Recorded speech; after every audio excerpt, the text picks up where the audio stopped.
Salamlar, vaxtınız xeyir olsun. Mən Adgözəl Akşin, insan psixologiyası metodisti.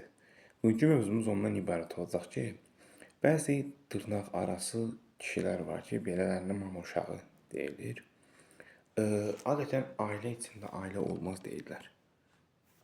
Yad birini ailə qurmaq, yəni düşüncəsi ilə ailəsinin içərisinə gətirəndən sonra söz-söhbətlər başlayır. Təbii ki, gəlin olaraq sənin boynuzun borcudur ki, qaynanan yox, anan kimi düşünəsən.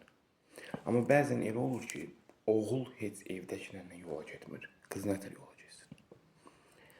Əslində bu kimi sualların bir cavabı var ki, əksər mübahisələr kasıbçılıqdan başlayır. Kiçik bir ev, loğru dinləndisə, getdim səni də soxdum bura və nəticədə oldu 40-ın qiyamət.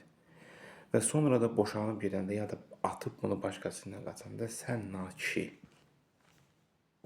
neyniyəcəksən?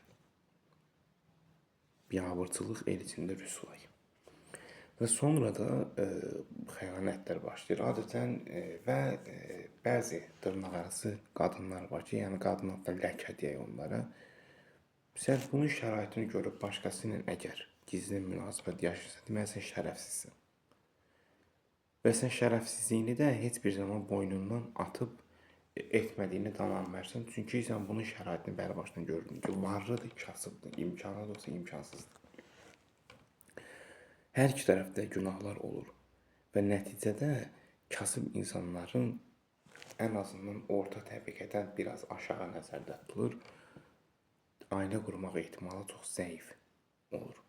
Və insanlar və bu çətinlik qarşısında bir iş, iki iş, səhərdən axşama kimi çox kobud səslənsə qeyd etdik bir ifadə var, amma hazır reallığı deyir, səhərdən axşama kimi sən eşşək kimi işləyirsən, ortada heç nə yoxdur. Niyə? Çünki qazandığını ancaq ailəli daxı bu, hara yıxsın. Çalışın, normal şəraitincə qurmamış ailə qurmayın.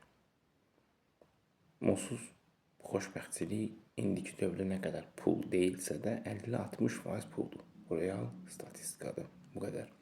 Seanslarımız hal-hazır əyani və onlayn şəkildə həyata keçirilir.